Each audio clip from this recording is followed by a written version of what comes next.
Hi friends, Deb Sofield here, and I am so glad you've joined me for my weekly podcast series called Encouragement for Your Life. Many of you know I'm a national speaker and trainer, and as a coach, I help people find their voice and learn to use it. I'm also a conference speaker on the topic of public speaking, how to deal with the media, presentation skills, and crisis communication. If your organization is looking for an upcoming conference speaker, I hope you'll reach out at debsofield.com. I've got a great show today. It is a tough love show, so make sure you hang on because it's a good one. And here's my theme. Friends, live in such a way that if anyone should speak badly about you, no one would believe it. Wouldn't it be great if you and I were so well known to be people of goodwill that if anyone said something bad about us, no one would believe it? I think that would be wonderful. I'm Deb Sofield. Thanks for spending these next few minutes with me. Let's get started with today's show. I have to admit I love the theme for today, and it's this: our friend, live in such a way that if anyone should speak badly of you, no one would believe it. So I gotta say, my friends send me email jokes and cartoons all the time. In fact, I've had a few friends I've had to ask to put me on the weekly list and not the daily email. I have no idea what they do all day that allows them to surf the web and send me 20 to 30 jokes, but good for them. Well, a while back, I got one and I really liked it, and it said this: live in such a way that if anyone should speak badly of you, no one would believe it. Wow, wouldn't that be great if you and I were so well known to be good people that if anyone were to say a bad word about us, no one, and I mean no one, would believe them. I gotta say, I think that is a goal worth striving for. To know that our reputation is so stellar, like water off a duck's back, that no one would believe we would do such a thing, whatever it is that was said about us. When I was thinking about this line, a few other great quotes came to mind. I love the one from Henry Ford: you can't build a reputation on what you're going to do. Will Rogers said, it takes a lifetime to build a good reputation, but you can lose it in a minute. Mother Teresa: kind words can be short and easy to speak, but their echoes are truly endless. Anita Roderick said, the end result of kindness is that it draws people to you. I've always loved this one from Golda Meir: be it resolved, trust yourself. Create the kind of self that you will be happy to live with all your life. Make the most of yourself by fanning the tiny inner sparks of possibility into flames of achievement. Okay, probably one of my favorites, and because I'm a speaker, it's this one. It's by Ambrose Bierce, who said, speak when you're angry, and you will make the best speech you will ever regret. All right, I'm going to say that again because some of you listening, oh yeah, that's your new life story. Speak when you're angry, and you will make the best speech you will ever regret. And let me finish with Ralph Waldo Emerson. Who you are speaks so loudly, I can't hear what you say. And then back to my thought for the day. Our friend, you and I should live in such a way that if anyone should speak badly of you, no one would believe it. I like the simplicity of that thought. I'm sure that we all do our best to live a good life. I don't know about you, but as I've gotten older, I've slowed down, and now I take my time instead of rushing where angels fear to tread, and I usually know nothing about. I've worked hard to listen more and talk less. I've learned to give people the benefit of a doubt. I've gotten softer in my approach to issues that when I was younger, the benefits of wisdom that come with age. Too bad it took me so long to figure it out. I've also lived a good part of my life in the public eye. So I knew early on that I needed to live, as we say in church circles, above reproach, meaning that I must be blameless in my conduct, my affairs, and hold myself in a right and proper manner. And for me, it wasn't just living in the bright light of public office, but also for the reputation of my family and friends. No doubt I've made mistakes that even I look back and think, what was I thinking? But lately, I've begun to think about the legacy that I'm leaving. How about you? Putting aside your mistakes and missteps, how do you think you are thought of or remembered by others? Or have you even thought about how you'd like to be remembered? I'm sure as the years ticked by, we probably began to look back as well as forward at thinking about the legacy that we're leaving. Have to admit, there was a time when I would let things slide that others said and chalk it up to their dishonesty and not let it bother me because I knew it wasn't true. Well, that's until a dear friend called one day and told me how disappointed she was in what I had supposedly said to others about a speech that she'd been given, which, for the record, I never said. I learned a big lesson that day, and at that moment, I had had enough. So I picked up the phone, and I called the rumor starter, and I told her my friend was also on the line, and I asked for an explanation of the comment that she had made.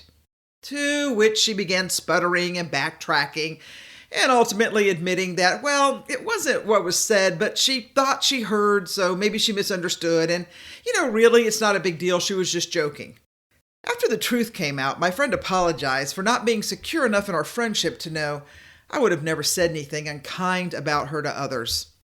The good news is that now word's gotten out that I will pick up the phone and ask the hard questions. And now, shocking but true, I don't hear my name used to bolster someone else's dishonest story.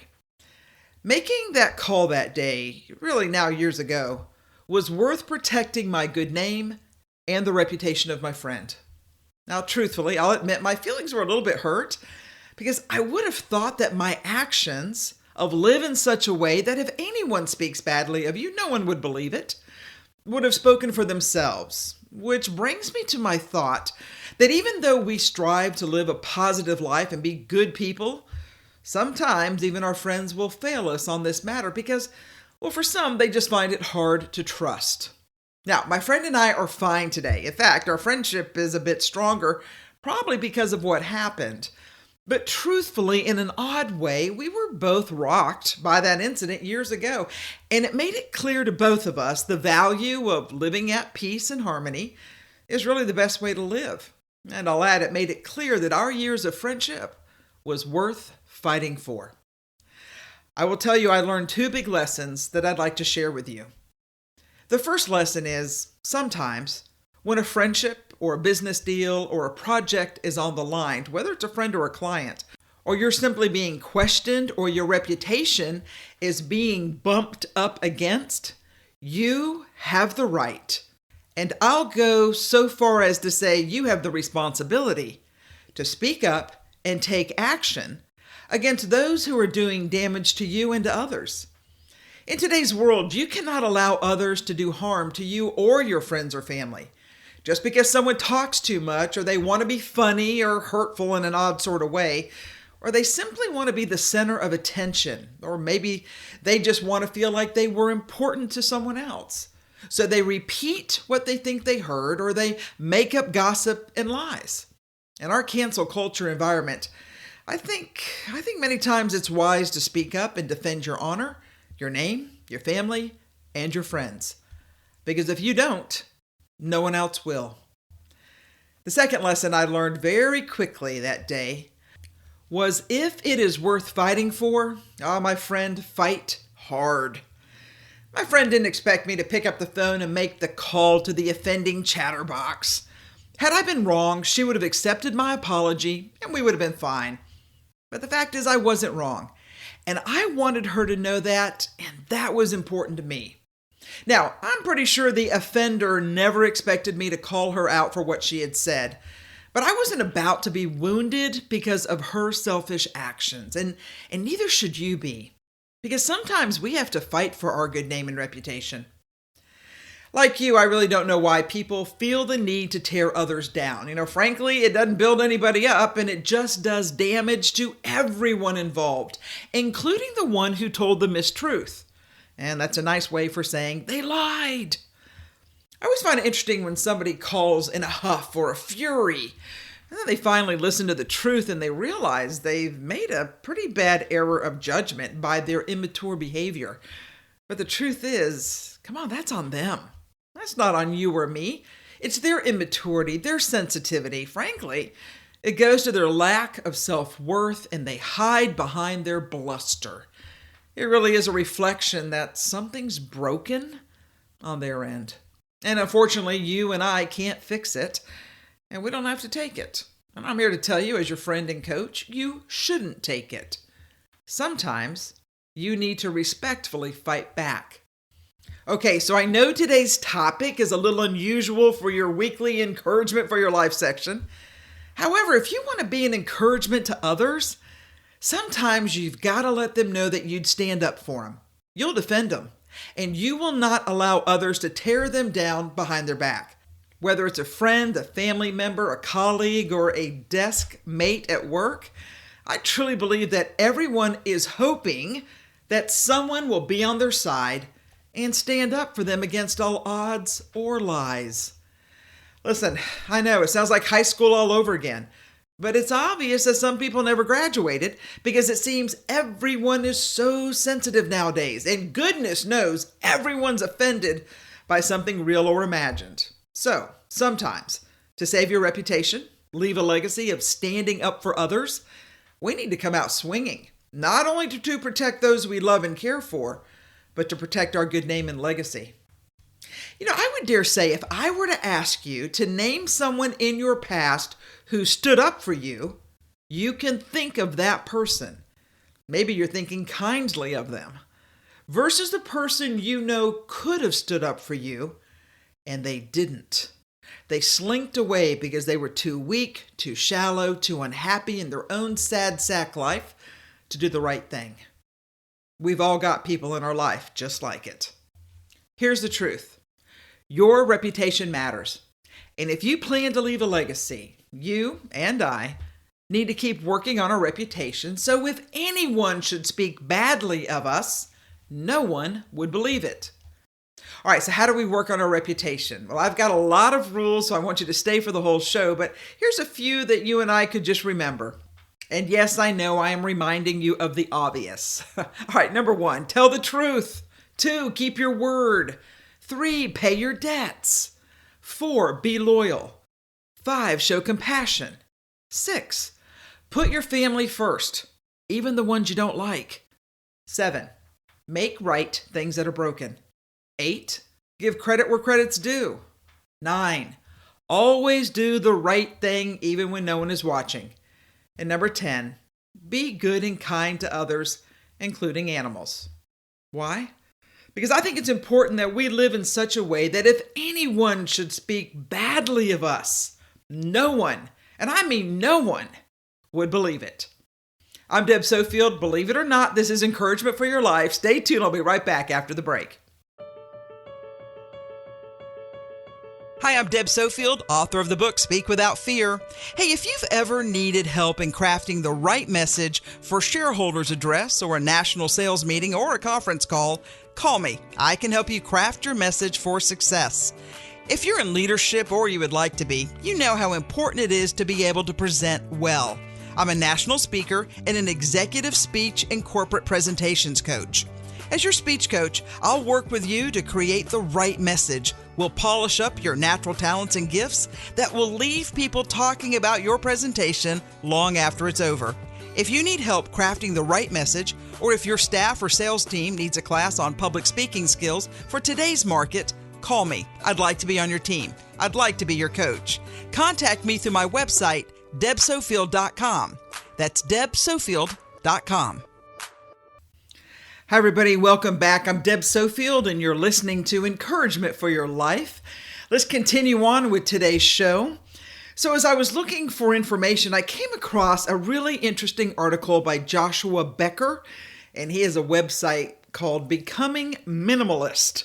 And he said 12 things to become famous for. And I really liked it, so let me share it with you. So Joshua Becker says, fame is a terrible master. There are some who will do anything to achieve fame. Just watch any number of the reality television shows. And then there are others who will do everything they can to stay out of the spotlight entirely. In its most simple definition, famous means to be widely known. Of course, fame, just like wealth, is entirely relative. We all get that. Widely can mean a lot of different things. So, after all, there's the world famous, internet famous, barely famous. Hollywood has an A-list, B-list, C-list, even a D-list. There are people who are famous in your industry, famous in your town, famous in your church. One time, the author says, I was introduced to a man behind his grill as the man who was famous for his barbecue grilled chicken. As best I could tell, he only cooked for his family. Fame clearly means something different to different people. To be famous is to be known for something among a group of people. Given that understanding, might I suggest we all aim for fame? Not fame for the wrong reasons, but fame for the right reasons. The reality is, we're all going to be remembered for something. That can't be avoided. So, we might as well aim to be known among those who know us best, and for all the right reasons. And he goes on to give 12 things we should be famous for, and I love them all, starting with number 1, kindness. The author says, I had a good friend that I once introduced to a neighbor. Shortly after their first meeting, my neighbor said to me, Bob may be the kindest man I have ever met in my entire life. Wow, what an amazing compliment. Kindness. That's something I want to be known for. If you know me, this is Deb again, my favorite quote is Mark Twain. Kindness is the language the deaf can hear and the blind can see. Kindness is the language the deaf can hear and the blind can see. That's been my favorite quote for a couple years now. All right, back to the story. Number 2, generosity. Many people are drawn to riches, but few are drawn to generosity. But generosity makes our world a better place. It improves the life of the receiver and the giver, and yet it's still too rare in our world today. Next point was perseverance. At some point, everybody gets knocked down by life.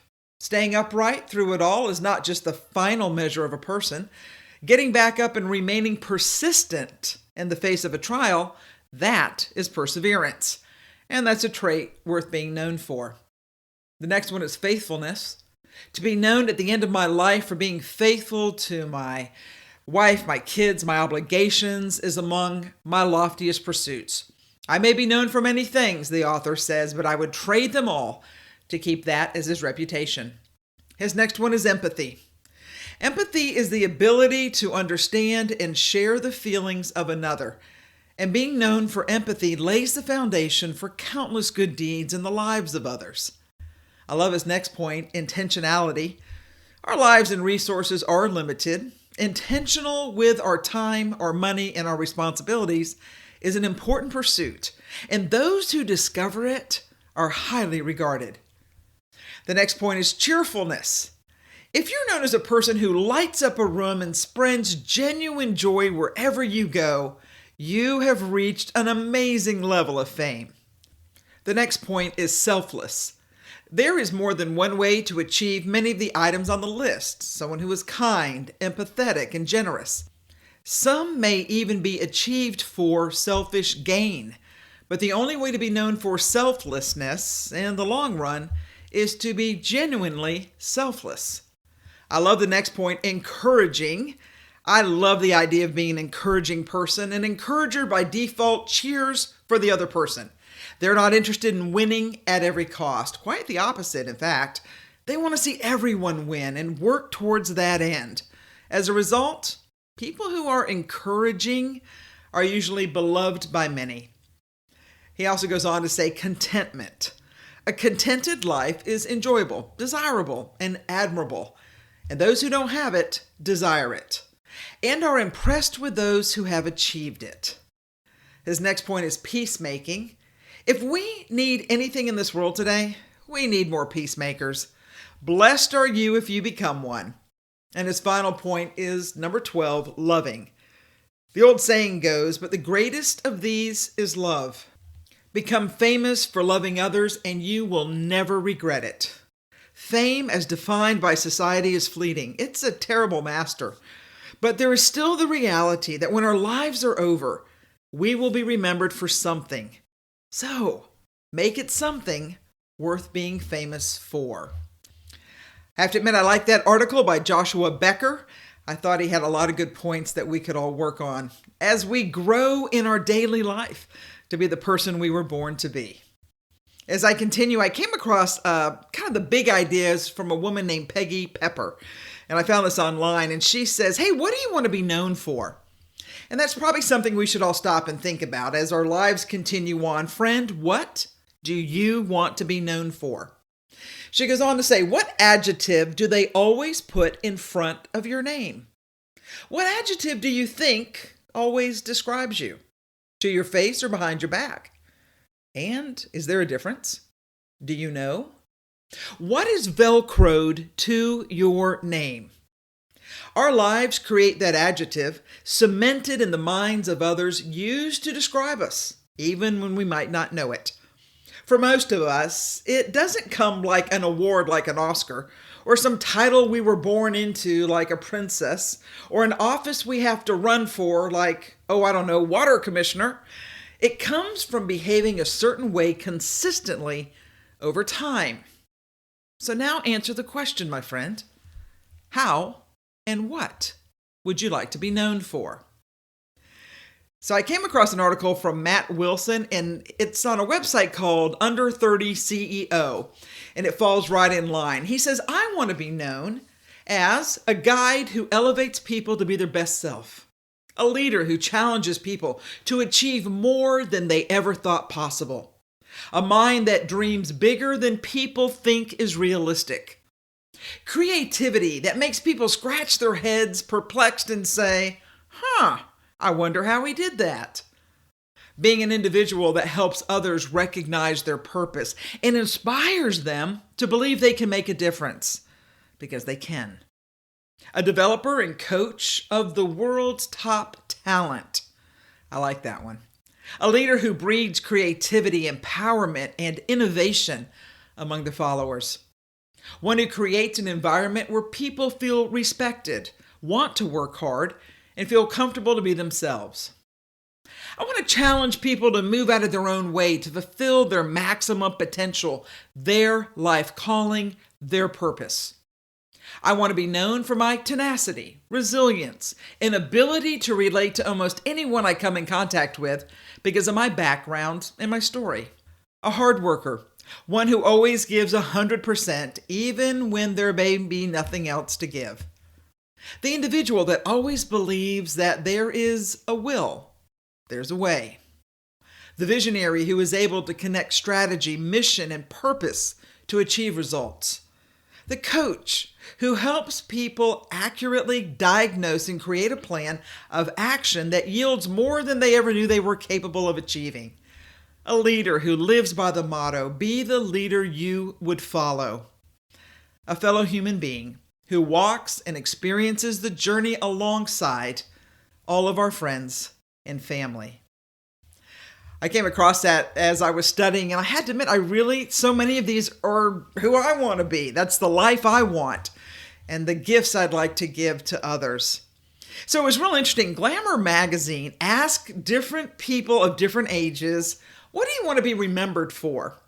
It's kind of a long article. I'm going to edit it as I talk about it. But I will say I was a little taken aback. So when Glamour asked people from ages 5 to 75, what do you want to be remembered for? The difference between the age groups are interesting. So most of the kids didn't have to think long and quickly, but they gave answers such as, I want to be famous, I want to be rich. The group between 16 and 35, they say, were more pensive, taking longer for their answer and usually settled for making some sort of change in the world or having an impact. The group above 40 mostly arrived at the same conclusion, to be kind, a good person, having helped others. Where do you fall in all that? Do you recognize yourself in any of these answers? I think we all, in a sense, want to be remembered. How we get there, well, that's really up to us in the work that we do. I know in my own life, I want to be remembered as someone who changed the world. And I know that sounds ambitious, but the reality is the work I do, I see lives changed every day. I will say at the end of my days, I want to be remembered as somebody who was kind. Isn't that interesting? That's kind of the number one among those who are over 40. And yes, I'm over 40. But I think it's interesting because, we can achieve it. In order to be remembered, we just need to be kind and compassionate and help others. We have to be that person.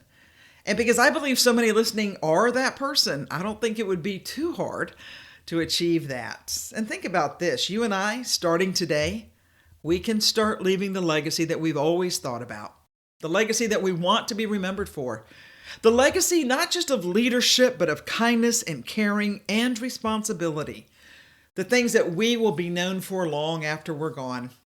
I tell the story often. On your tombstone, there's 2 dates, the day you were born and then the day you die. But in between those 2 dates is a dash. And from the dash tells the world how you lived. So I have to ask, as I close out my show today, how are you living in the dash? Oh, I hope it's a big life. I hope you do what you want to do, go where you want to go, and I want you to be the person you know you can be. I think that's all of our calling. Friends, thanks for joining me today. I got to say, it's one of these messages that I think needs to be heard because we leave a legacy, and I want your legacy to be the very best it can be. You've been listening to Deb Sofield's Encouragement for Your Life. I hope you'll join me next time, same place. And thank you for being part of my family. Take care, everybody.